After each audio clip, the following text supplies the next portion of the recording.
There are so many rules in the personal finance space, some helpful, others not so much.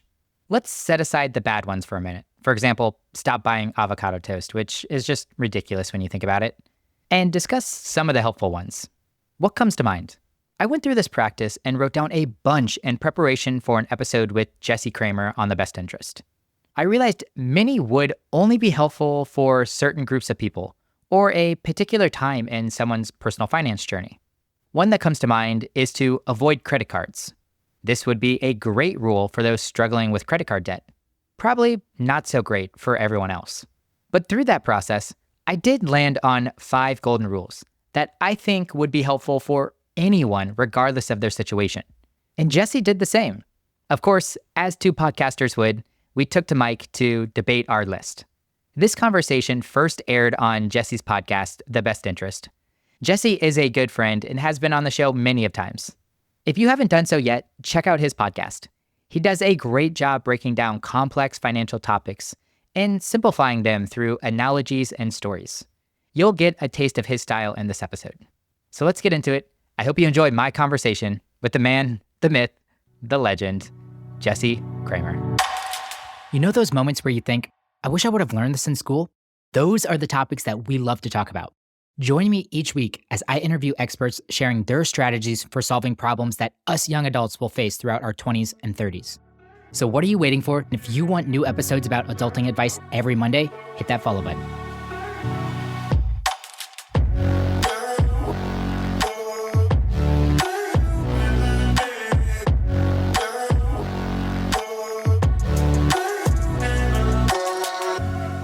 Justin Peters, thanks for coming on the Best Interest Podcast. How you doing, man? I'm doing great, man. This is such an honor and privilege to be on the show, man. I've been a longtime listener and a fan of yours for quite a while, so thanks for inviting me. The quick backstory for everybody is I watch English soccer, and on some of these English soccer shows, they have this really cool format where they'll ask 2 panelists to independently come up with a list. And then live on air, they'll have those panelists and maybe some other commentators compare and contrast and criticize or promote one another's lists. And it'll be, who are the best 11 players in English soccer right now? And each person will come up with their list and their reasons, and then they'll compare and debate live on air. And so we're going to do something similar today.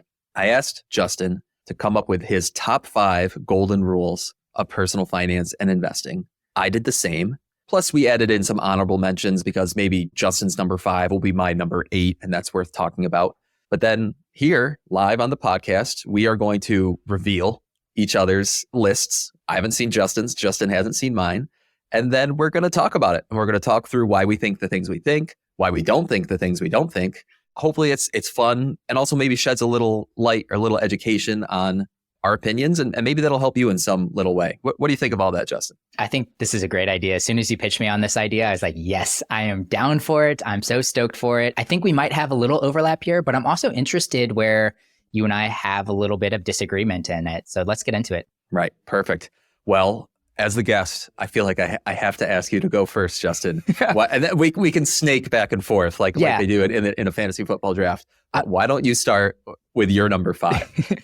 My number 5 or my number 1? Should I work up or down? That's a good question. What do you think's the best? I think we should work down because I think we're going to have some overlap here at the beginning. And then I think we're going to start to differentiate near the bottom of the list. That's fair. That's totally fair. Okay, let's do it. Start with your number 1. I think number 1 is spend less than you earn. I think you actually mentioned it as one of your golden rules of personal finance in one of your blog posts, essentially living below your means. And if you want to bolt on one of our good friends, Jeremy Schneider's, to it's spend less than you earn and invest the difference. So however you want to do this, if it's creating a budget or whatnot, I think cash flow is so important in the world of personal finance. And I definitely think that's my number 1 rule whenever I look at the top 5 golden rules of personal finance. I largely agree. I think I wrote the rule slightly differently, but the rule that I wrote for number 1 is you must measure. And really what I was talking about there is cash flow with maybe a little asterisk next to it of also net worth statements, that kind of thing.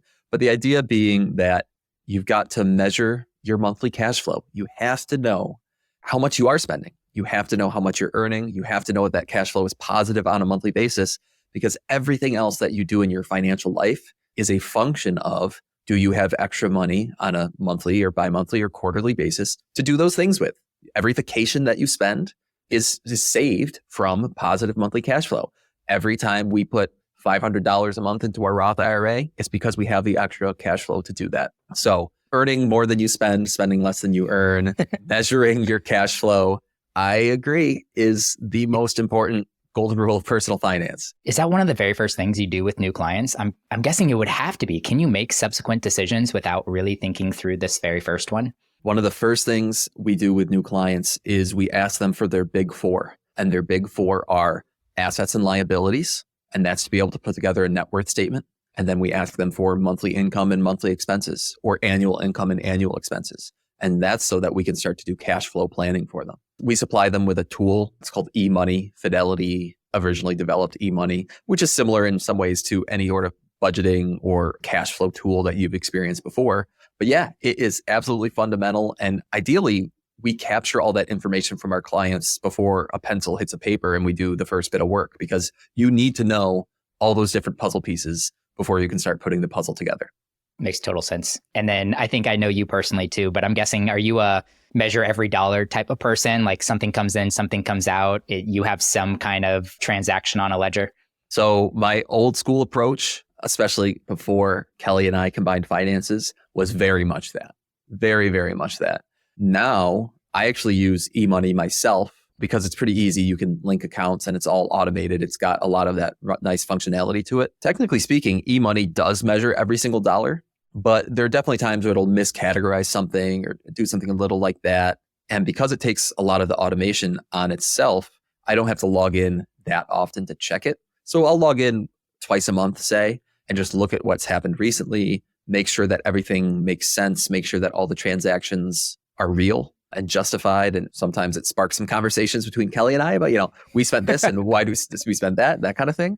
So in some ways, I guess I'm still measuring every single dollar, but it doesn't feel quite as intensive as the old way I did it. What do you do, Justin? I'm still old school spreadsheet, measure everything at the end of the month, pull up my statements and go through everything and add it in by hand, I guess, but by keyboard, and then categorize it myself there. I have given myself some grace. Like cash was always an issue for me if I do a cash transaction. Totally. And I finally have been like, you know what? I'm no longer recording those. I'd like track them in a note. And then at the end of the month, I would add those in or something. And I'm like, Justin, you are far enough along in your financial journey that you do no longer have to do that. I might make 4 or 5 cash transactions a month. It's just not worth it to me anymore. But yeah, I still track everything.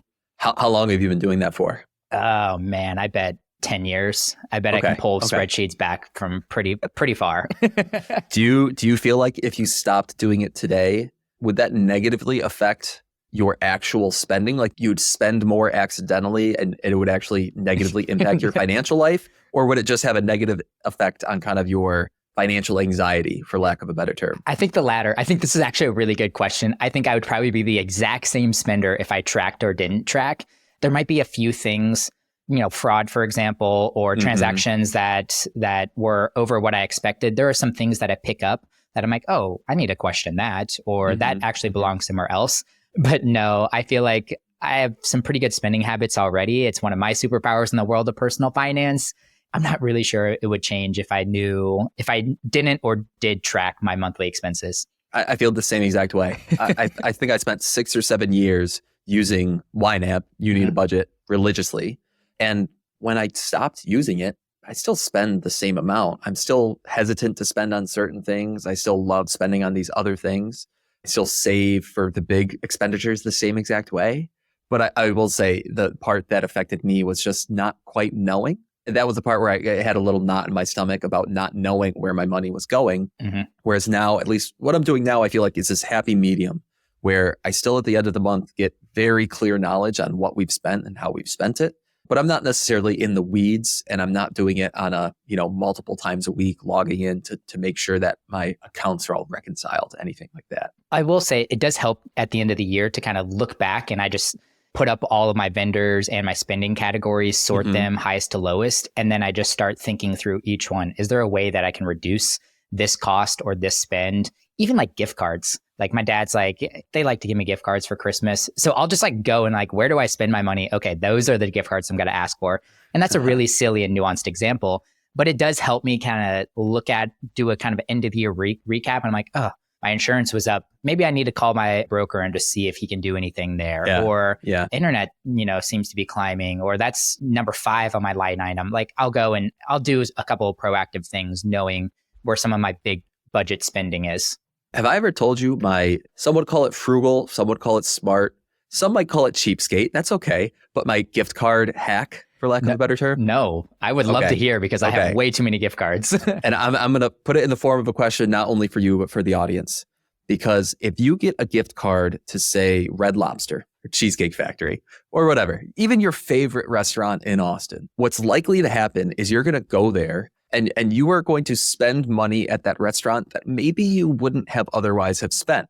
And therefore, it's very nice because it was a gift from someone and you're getting a great meal. And I don't want to discount that. But purely from a personal finance point of view, it might not have actually helped your financial life that much because it encouraged you to spend money that maybe otherwise I wouldn't have gone to Red Lobster unless I had this gift card and now I'm here. So the question is, what are the things in life that you only buy when you need and you never spend more money than what you need? And for me, that answer is gasoline. I only buy it when I need it, and I never spend $1 more on gasoline than what's needed for my car right there. The reason why I bring this all up is my bank gives these reward points, and I can convert the reward points to Amazon gift cards or Target gift cards or miles. I can also convert it to Mobil or Sunoco or other gas company gas cards. And that's usually what I do because it literally is as good as real money because I spend real money on gas only as much as I need and never a red penny more. It's so funny you mentioned that because the most routine gift card that I asked from my dad is Quick Trip, which is a popular gas station in the Midwest and coming down south now. And it's like the one gift card that always exits my wallet. And it's funny that you mentioned Red Lobster. I've had this Red Lobster gift card for like 2 years. And my girlfriend and I finally are like, hey, like every other Friday, we're going to pick one of the gift cards and we're going to use one of these gift cards as like a date night. And we hit Red Lobster 2 weeks ago and we're like, all right, we got to go to Red Lobster. Yeah. And you're right. Honestly, we spent more on Red Lobster than we wanted to because with the gift card strategy, it's like you either need to spend right up to the allocated amount, but right under it, and then just kind of toss the excess on it because I'm not going to go back to Red Lobster and spend the $4.37 that's left on the gift card. Or you overspend, so you cover all of the gift card, but then you're left kind of forking out whatever the overage is. And that's what happened. I was like, why did I end up spending $14 at Red Lobster when I walked in with a $50 gift card? It didn't make any sense to me. The subject line should either be genius or cheapskate. And you can send those emails to jesse@bestinterest.blog and you can CC Justin from Simple Pod Studios. Justin, we'll just say it now and we'll also say it at the end. What email should people CC you on when they send these genius cheapskate emails? Justin at Simple Pod Studios. I think that's a good one. Perfect. All right, Justin, let's go on to our second golden rule of personal finance. Now, some of my rules, I'll admit, they aren't maybe as nitty gritty as they could be. And whereas maybe some of yours are more, we'll see as we go on. And that might be just a little bit of a difference between the way we approach this problem independently. But my second rule is that you must invest in knowledge and in yourself. That's funny. I have that as number 5. More so because, once again, I was kind of looking at this from 1 to 5 and thinking I would say that one last. I would actually probably put that one as my number 2 as well. And I put your tagline on here, an investment in knowledge pays the best interest, just because I think it's so good. But yes, I wholeheartedly agree with that. That I don't think there's a whole lot of disagreement in this area. Both of you and I are personal finance educators. We both love learning and sharing what we learn with other people. And I think the way to progress in your personal finance is to be continually learning. You even talked about it, I think, in a recent monologue too. You lose a little luster of the whole personal finance game after you start to optimize and you've learned all of these things and you put it into place. But if you continue to learn and put yourself out there, you'll continue to get better and better when it comes to money. Yeah, I think I was saying how there's some boring topics now, or topics that I certainly found boring like a few years ago, that in the last few years, I'm like, ooh, like the tax code is actually kind of interesting. And, we all have to pay taxes. It's part of our civic duty, I think, to pay taxes. But we also, as taxpayers, have a right to not pay more taxes than we should. And it's about finding that balance. And the tax code is kind of like this game where you've got rules and you've got laws and you've got lots of different pieces, different options, different strategies. And it's kind of about putting together your game plan this year and for all years in the future so that you pay the right amount of taxes, the fair amount of taxes for you. And I think that's interesting. It's a little bit boring, but it's something I've learned about. I chose to learn about. I actually really liked that you brought up the tax code because I've recently been getting into it more and more. And I do find there's so much information I had no idea about, especially now running my own business over the last 2 years. And that opened up a whole nother, pulled back the curtain and I saw a whole nother world of personal finance that I didn't know a lot about. So I enjoyed learning about it. And my favorite topics that I get to prep for and interview on my show are usually the topics I don't know much about. Like I got to do student loans a couple of years ago, and I never really managed or had to deal with my own student loans, but doing a deep dive into student loans got me really stoked about just learning and personal finance in general. I've really actually kind of been enjoying learning a little bit about the tax code recently. Yeah. Something that was eye-opening for me, and for our younger listeners, it might not affect you for a while, but for the older listeners, it'll affect you soon or might be affecting you right now. It's really interesting how much retirement income can be subject to very low, if not 0% tax brackets. And it's very interesting the way that different forms of retirement income interact, where you can have earning a few more dollars over here.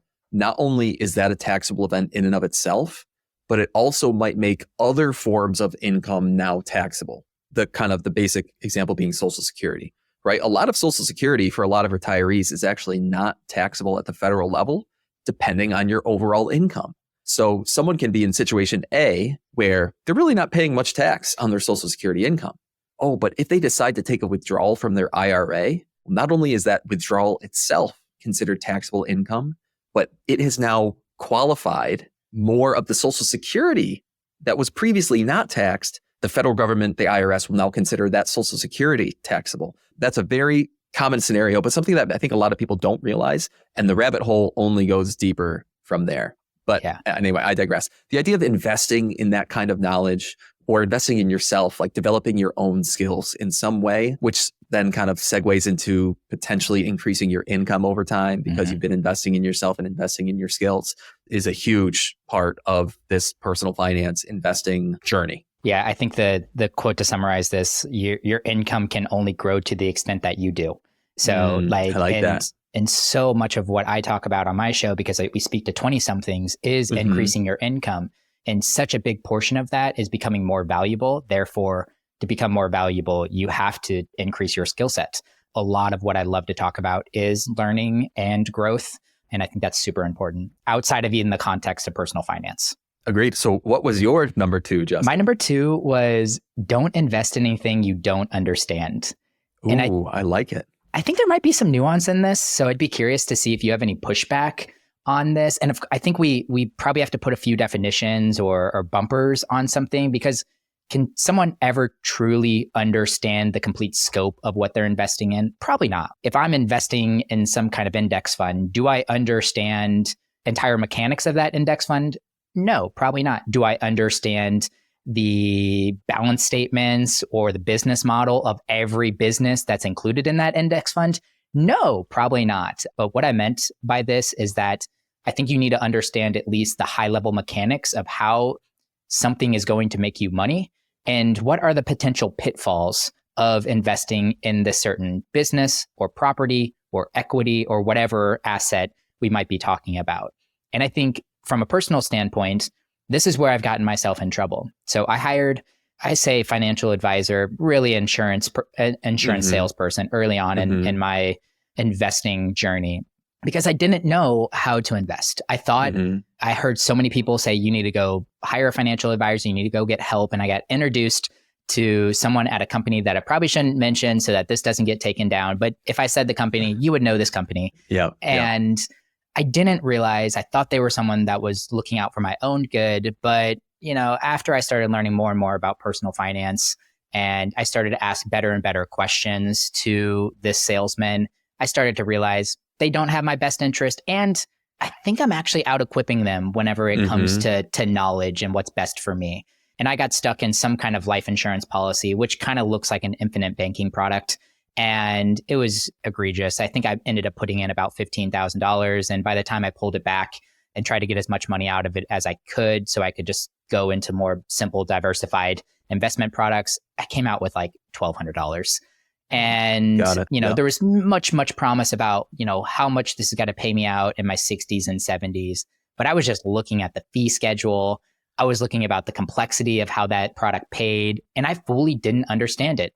Like if someone challenged me and asked me to explain it to them, how I was making and generating money and how I was going to get money and what were the pitfalls of this product, I wouldn't have been able to tell you. Therefore, that should have been a full stop for me. I shouldn't have invested in that product, at least at that time, until I started asking more questions and getting more educated in that. That's a really powerful example and a fortunate example, but thanks for sharing with us. Thanks for sharing with the audience. And thankfully, again, in the big scheme of things, hopefully, I hope, and you hope one day you'll be able to look it back on that and say, that was a $14,000 lesson that sucks, but thankfully it was only 14,000, not 140 or 1.4 million. Because those are some of the mistakes that people end up making later on with bigger sums of money in a similar way. I don't have something quite as succinct as you put it on my list, but it doesn't mean that I disagree with how important it is to invest in what you know. I loved your example of the index fund and how you don't have to understand the underlying mechanics of every company in the index fund, but you should have an understanding of something I might end up talking about soon on another podcast. And maybe I've talked about on my own podcast before, is this investing framework that is an acronym and deserves a shortcut, but it's, RRTTLLU. I don't know if I've ever talked about this before with you, Justin. So it's, again, RRTTLLU. Maybe you can pronounce it Rudy Lou. I'm not sure, but it's risk, return, taxes, timeline, legal, liquidity, and unique situations. And the idea is for any investment, you should be able to go through that and understand both for the investment and then also how the investment how it fits into your overall portfolio. What's the risk? What's the return, the expected return? What are the tax implications? What's the timeline, your personal timeline, or just the timeline that the investment has on it where it's going to give you that return that was promised? Are there any legal implications of the investment? Do you have any liquidity concerns, or is the investment very liquid or not liquid at all? And then are there any unique kind of asterisks there? And I think for the typical listener right now, for you and I, for the person who's investing in index funds, it's a simple enough product, for lack of a better term, that we can go through bit by bit and answer those questions for an index fund. When someone has shared their whole life policy with me before, or they've said like, hey, Jesse, this insurance salesperson is trying to get me to invest in this universal index life. Like, what's going on? It's challenging for me to go through that RRTTLLU framework and understand exactly what's going on. I don't know. And I'm not saying you can never invest in these things, but you should understand them beforehand. Yeah. And more times than not in the world of personal finance, simple is better than complex. Agreed. I love that rule. That's another rule. That could be it. That could be out of the top 5, top 10. Number 3, a little bit more generic, but cover your risk. And of course, I'm talking about insurance here, term, life, health, auto, all of the things. And then e-funds, emergency funds. And I thought your recent episode with Brian, what's his last name? Yep, Feraldi. He did a really good job telling me why it's important to cover your risk. And someone that is a risk taker, at least in the context of how he invests, he simply said, like, I can be a little bit more aggressive whenever it comes to investing because I have taken care of this whole other world of personal finance for me. I have a budget. I have an emergency fund. I have insurance products that protect me against potential risk. And you were saying it too in a recent monologue too. If you don't have the asset to cover your potential liability, you might need insurance. So I thought that was just really good to be thinking about what are some of the risk out there and how can you counter correct or plan if that risk comes up, even if it is a 1 in 10,000 or 1 in 1 million chance, it's still worth considering. And is there some asset that you currently own that you can deploy against it? Great. If not, it might be worth considering buying insurance on top of that. I was going to break that quote out. You beat me to it. That's exactly right. And it's so funny. There was I think it was on Choose FI's Facebook page recently, someone was asking about pet insurance. And pet insurance is a really interesting one because with pet insurance, some pet owners out there, I totally understand it. I mean, Kelly and I, we love our dog, Sadie. And some pet owners out there, they love their animals so much that if their animal needed a $100,000 surgery to give it another couple years of life, they would try their hardest to find a way to make that surgery happen. And there are other pet owners who would face with that same situation. They would say, yeah, you know what? Scruffy's had a great life. He's had 10 years with us and we love him very much, but we can't justify a $100,000 surgery to give Scruffy another couple years of life. I think both of those are very understandable. I understand the emotions. I understand the brass tack finances. But when getting back to pet insurance, that first example, the person who is willing to spend $100,000 on Scruffy's surgery, that person probably needs pet insurance because that is such a large outlay of money that it's probably going to do some serious damages to their personal finances. And if they're paying $60 a month for pet insurance, which they can build into their budget and they can build their life around $60 a month of pet insurance, well, now Scruffy surgery might be covered. Whereas the second family who they say, yeah, we can't do it. We can't justify that surgery. They might not need pet insurance because they're going to be better off saying, you know what, the $200 visits, the odd, Scruffy ate a tennis ball and now he needs to get endoscopied and pull it out. And it's going to be $500. Okay, maybe they can cover that from their normal spending, but they're going to have some point where they say, this is too high a dollar value. We aren't going to do it. And they might not need insurance in that case. You can apply that logic to anything in your life, whether it's your own life, like life insurance. Well, if you died, would your family need some sort of compensation in order to continue their lifestyle? For a lot of people with dependents, the answer is yes, which is why they probably should have life insurance. If you don't have any dependents, the answer is probably no. And you probably shouldn't have life insurance, et cetera, et cetera. So I really like that. I think insurance is kind of an underrated topic, partly because some parts of the insurance industry have kind of a tilt your head at exactly what they're doing.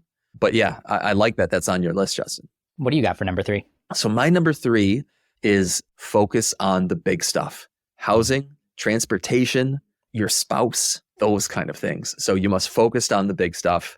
I mean, we were talking about budgets earlier. And when you look at the typical budget, whether it's your personal budget or your household budget, and you see where your money is going, housing, transportation, and food are the top 3, usually by far for most households. And then we've all heard it before, but who you choose to spend your life with and what their personal financial habits are, what their assets and liabilities are, kind of what situation you are inheriting by marrying them or spending your life with them. It's not the end all be all, but it is pretty important at the very least that you're accepting of whatever situation they're in.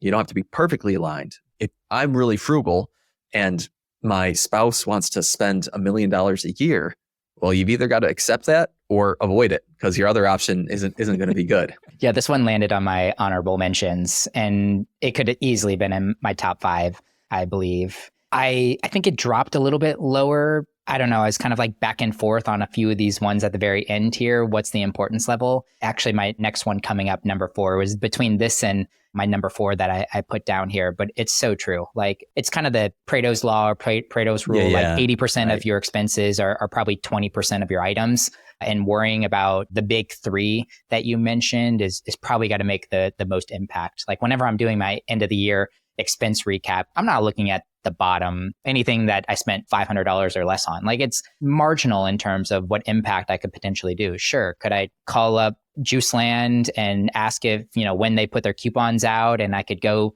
do a 50% off coupon? Sure. Like over the course of the year, that might save me $20-$30 if I did this pretty religiously. But at the same time, clipping those coupons and having to stay on top of that, how much of a workload and exercise is that for me? Probably not worth it. But negotiating $100 or $200 off your rent with your landlord, that might be worth the time and effort, the phone call that you have to make a huge impact on a big line item in your expenses.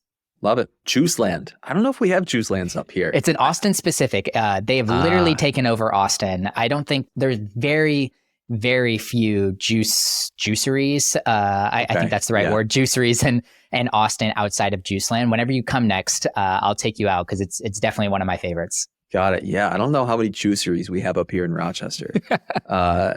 Maybe there's a garbage plate restaurant that's going to start turning garbage plates into a juicery soon, but I can't see it. For some reason, I just can't see it. Okay, let's do number 4. My number 4 was you must automate. That includes paying yourself first. And that also includes things like getting your employer match So there's some sub bullets there. I might be cheating a little bit, but I think You Must Automate is a terrific catch-all that it captures many different things, from just making sure that your bills are paid on time and you don't overdraft, or you don't screw something up and get a late fee, to making sure that you're saving money and investing money in an automated way, whether it's your 401k, or maybe, $500 a month to your Roth IRA, that kind of thing.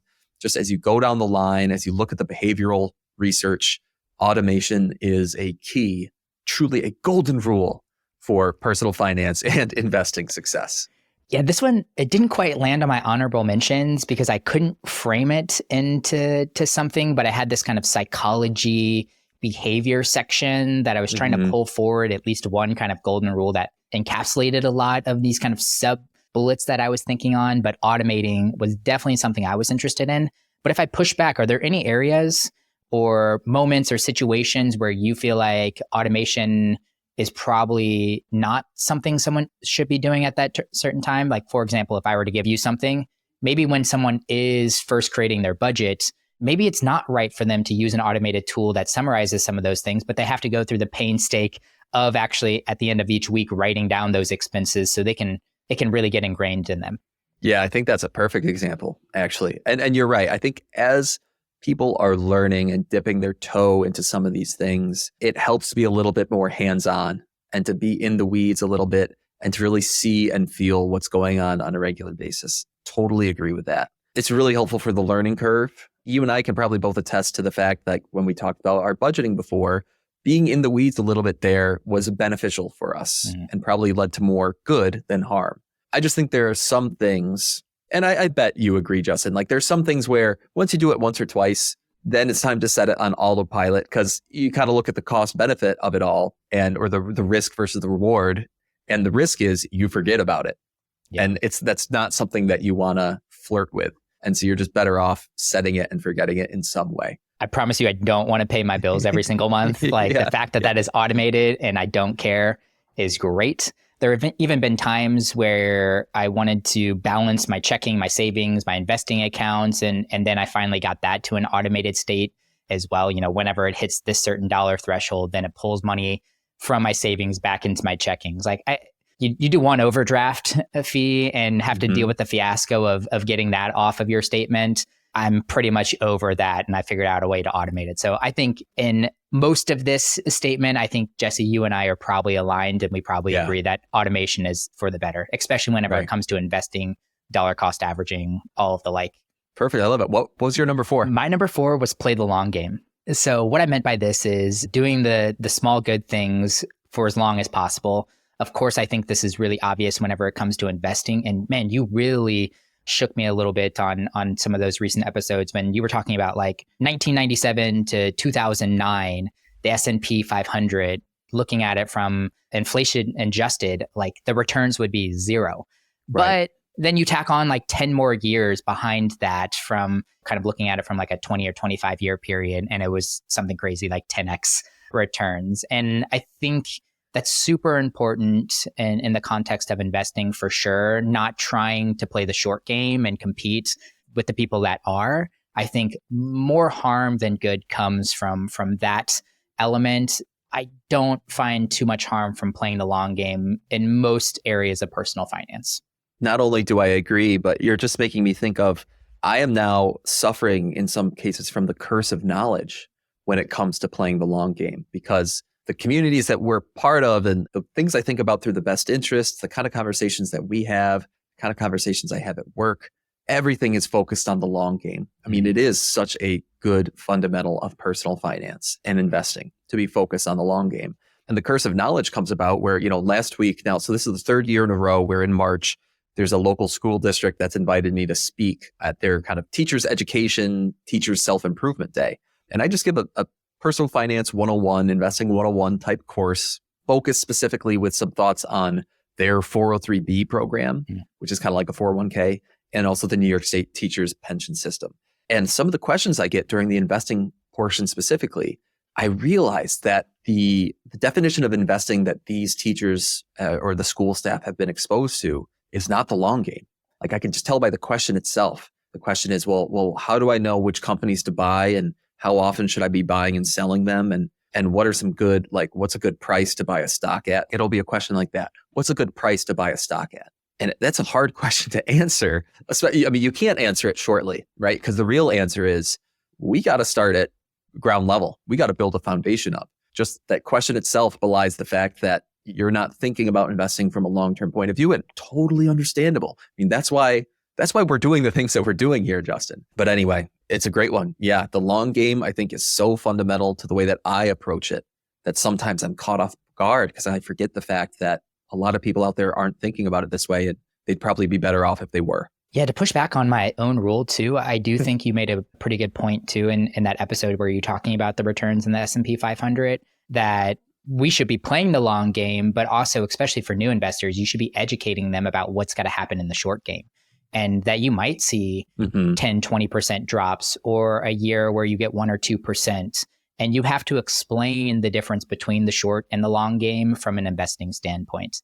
And honestly, one other side note on playing the long game too, I'm also working on getting a little bit better at enjoying the short game and spending a little bit more money right now so I can enjoy a little bit of what's happening right now, here and day in my life. And I don't know if that entirely goes against my number 4, but at the same time, it's like, I don't have to always be looking out for 75-year-old Justin. Like, you can also look out for 30-year-old Justin on occasion too. Totally. You have to find that balance. I mean, we could probably have that somewhere in here. Maybe my number 5 actually might strike on the balance side a little bit, not to give away too much. Like, I'm sure you're doing plenty of great things right now for 40 and 50 and 60 and 70-year-old Justin. But right, you don't have to put all your eggs in the basket that comes to 30 years from now. You're allowed to take a couple of them and enjoy them today. Make an omelet today, Justin, with some of your eggs. Well, Jesse, you know my number 5, which was learn about money, invest in yourself, and your tagline, an investment in knowledge pays the best interest. I'm a big believer in it. And the only reason I put it as number 5 is because I just felt like it was a good capstone to my whole list here, but love to hear your number 5. My number 5, and this is getting into a little bit of the balance, is that you must consider stress along with success. And it harkens back to something we've talked about before, the success to stress ratio in personal finance. It also harkens back a little bit to our budgeting conversation. And you were talking about, do I want to go through all this effort to save $20 at Juice Land? And it's like, well, if you think about the stress there, and maybe it's not anxiety, maybe it's just the time commitment, or maybe it's the sore fingers because you still have elementary school scissors and you haven't graduated to real scissors yet. I'm not sure. But however you want to measure stress, if you take that stress and then compare it to the success, which in that case might be saving $20, it's like, is that ratio worth it? And again, I don't want to turn life into some giant fraction, but a lot of the personal finance community talks about different ways that you can find benefits in your life, which is awesome. But they have something called denominator blindness, which is when you say, well, I know what the good thing is, but what am I comparing it to? And, a good example would be like, wow, there were 1,000 car crashes in the United States yesterday. And you say like, well, that's a big number. But then you have to ask yourself, compared to what? What's a typical day?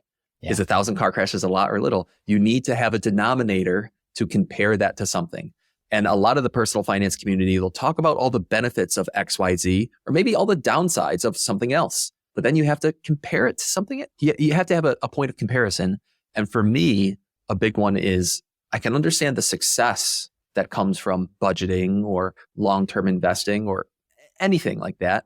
But how much stress am I dealing with along the way? And there are some cases where I say, yeah, that the thing that someone else is doing seems really successful for them. And I wish them well and good for them for finding so much success. But I don't really like how much it's stressing them out, or I think it would stress me out a lot. And therefore, I don't want to pursue that path because it's just not a good ratio for me.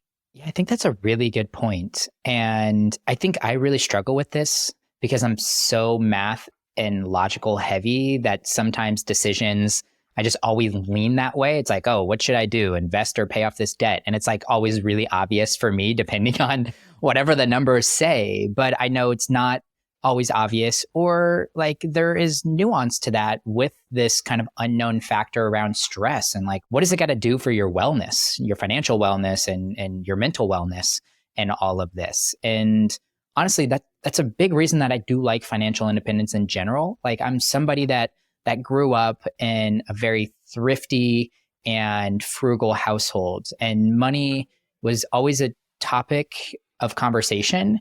And I think I just always going through my 20s was worried about finances and how am I going to pay for life in the future. And whenever I came into financial independence and kind of came across this theory and idea, I was like, I really like that because it gives me a little bit of safety net and security around, Justin, you can live life exactly how you're living it right now. And this nest egg that you built over here can take care of you. So if something happened to your job or to your health and you couldn't generate income anymore, you're taken care of. And it also allows me to get a little bit more risky with stuff and invest into areas or delegate some of my time elsewhere that I would normally delegate to generating income because I have that mentality. Well, now I can do something over here that long term might pay off really well, but in the short term, I'm looking at it and I'm like, it's not paying me as much as this thing over here is paying me. So it's really helped. The concept and the pursuit of financial independence has really helped alleviate a lot of the macro psychological effect that money has had on me. But yeah, it's weird in the short term, though. I'm always just like super analytical and logical about some decisions. I mean, one thing that I think the financial independence movement or the idea set of financial independence gets right is, in general, you want to simplify. And earlier in this conversation, Justin, you said simple usually beats complex when it comes to personal finance and investing. And this rule of mine about comparing that stress to success is very much in that vein where you say, okay, maybe complexity is mathematically going to lead to a slightly better outcome, but it's so much harder to implement. It's so much harder to stick with. It's harder to stomach. It's harder to understand. And a lot of the financial independence movement rather says, no, just kind of simplify. Addition by subtraction usually ends up being a good thing. And I'm mostly agree with that. Justin, are there any things in your honorable mention that you wanted to bring up because you like them? Or are there any rules that I know you were mentioning earlier, you peruse the internet and you saw a couple of rules that you thought to yourself, no, I don't agree with that rule at all? I think we hit on most of my honorable mentions, things that fell into your list or just subsequent to the conversation that we are having today. A couple of things that hit on my disagree. Well, one big one in particular is that you need to set clear financial goals. And this might seem really obvious, but I was starting to think about it. I added it to my list initially because I was like, you know what? Oh, that seems logical. Like that's probably a good rule to have. And then I questioned myself, what is my clear financial goal right now? Is that been important to anything that's actually currently happening in life right now either? And there have been many a times I've floundered through my 20s and my career, not necessarily having financial goals or clear financial goals. And I think that's been okay. Like I'm known from the get-go, like, sure, spend less than you earn, invest the difference, invest in yourself and grow your knowledge. And you're doing kind of all of these things, these macro things that are actually right. And you don't necessarily need a North Star at that particular time. So I actually pushed it down to honorable mentions. And then eventually I pushed it out of, I actually just disagree with this one. I will say the financial goal setting exercise is becoming more and more and more a big part of what I'll kind of umbrella call professional financial planning. Is the idea that, we need to be thinking on an individual basis with clients, and each client likely has their own unique goals in life. And we need to take that into account. But at the same time, there's kind of a side conversation that's occurring because people are starting to notice if I sit down across from ostensibly a stranger during an early meeting and I say, oh, tell me, what are your financial goals? They might look at me cross-eyed, like, I don't know, retire? Is that a good answer? And so anyway, there's becoming this whole kind of subgenre or subset of conversations within the professional community about, well, what is the information we want to get from our clients? How are we going to help our clients? And really, there's some really great alternative questions, I'll say, that tend to be much more useful and helpful other than just the blanket, like, tell me your goals, or let's set some of your goals. There are better questions to ask. What kind of lifestyle are you living right now? Do you want that? How do you want that lifestyle to change in 3, 5, 10 years? Or, right, if I'm sitting down with a 55-year-old couple who's considering retirement, it might be, hey guys, so you want to retire. What's your retirement lifestyle going to look like? Like, let's talk through that. And then you can kind of back into from there, like, okay, they're going to be spending money like this, and they're going to go on trips that cost that. They're going to give to charity in this way. So you can kind of build their goals from there. But it is very interesting that the question itself or the exercise of just like, tell me your goals. not everybody knows that answer very clearly. It's something oftentimes I have to help people with. And even then, some people are like, I don't know, Jesse, quit asking me questions. Just I come to you for advice. Tell me what I'm doing wrong. So especially with younger people too, I think, Justin, that's another thing that you hit on there, which is folks that are our age. It's like, I'm not sure. I want my household to still be in a healthy position this time next year. And I want to make sure my wife and my kid have the support they need. And I know I want to save some money, but beyond that, I don't know. Keep doing what I'm doing. And I think that's an okay answer. Jesse, what about you? Honorable mentions, disagreements, anything that's left unturned right now? Yeah, I mean, I did have a couple down in the honorable mentions. I had a couple nitty gritty ones that got into some specifics. Avoiding credit card debt, I think it's a personal finance fundamental in our day and age. But again, maybe it's not quite as broad and important enough to include in the top 5. But I will say I've had a few experiences recently with people who have been in large sums of credit card debt. And it's kind of a scary place to be. And this is coming from individual stories where people were making many, many hundreds of $1,000s a year. I mean, what you would call 95th percentile, 98th percentile incomes. And we're not only spending more than they earned, but we're doing so at such a clip that they'd racked up a large credit card debt. And it kind of goes to show it's not about what you earn. I mean, yes, what you earn is very important and it's worth trying to increase. But no matter what you earn, if you spend more than that, you will be in trouble. I laugh every time I say it because it's like, duh.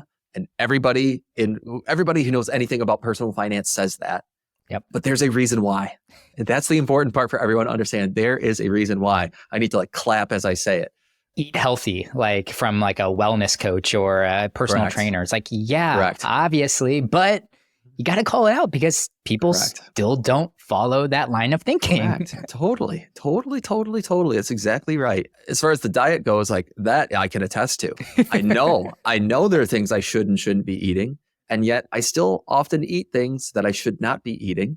And I do need someone to slap me on the head and say, put that down. That's cheesecake, Jesse. That's cheesecake. And then the other one I had in towards the bottom, but in my honorable mention, is you must diversify. I think diversification is, they say, speaking of food, the only free lunch in investing. And it really is. It really is. It's this kind of thing where you don't necessarily need 20% returns per year for you to get to a place that you want to go.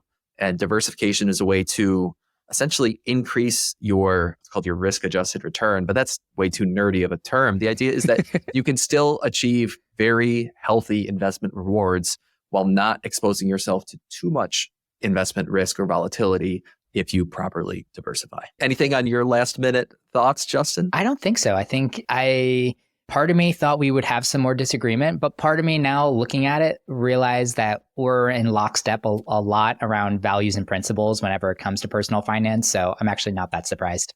I do have one more that you might disagree with, only because I know the way you think and you might disagree with. So this was my last one on my honorable mention, was buy Dogecoin. Kidding, everybody. Kidding.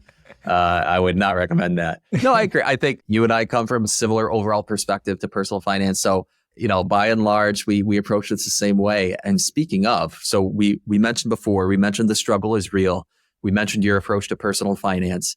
Tell us a little bit more real quickly about the struggle is real and how listeners can find you and can find the podcast, Justin. The struggle is real. It's built for 20-somethings that want to focus on mastering their money now so they don't have to worry about it later on in life. So if that sounds like you, even if you're not 20, come on over. I turned 30 last year, so I'm starting to feel out of touch with my audience as well, and starting to think about some 30-year-old stuff. But yeah, if you're interested in those kind of conversations, and a lot of the ones that Jesse has, feel free to come over. Jesse will be back on the podcast for his third appearance in May. So if you're listening to this around early May, head over to the feed and you'll be able to find Jesse there. Anywhere you listen to podcasts, you should be able to find The Struggle is Real. Fantastic, Justin. And if people want to reach out after this episode to either give you praise or to make fun of your list, or to just say Justin, you should have taken it easy on Jesse. Why'd you do that? How can people reach you?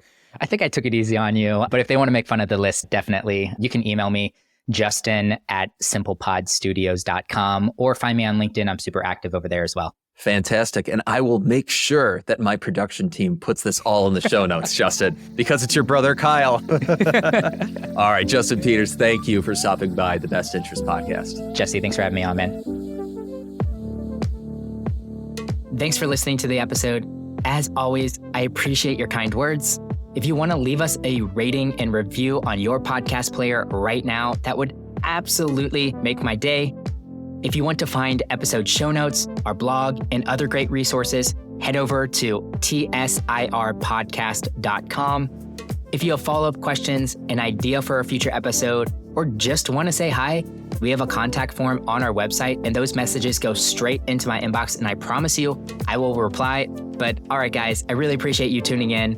I love you all, and you're not alone. Let's keep making it through our struggles together.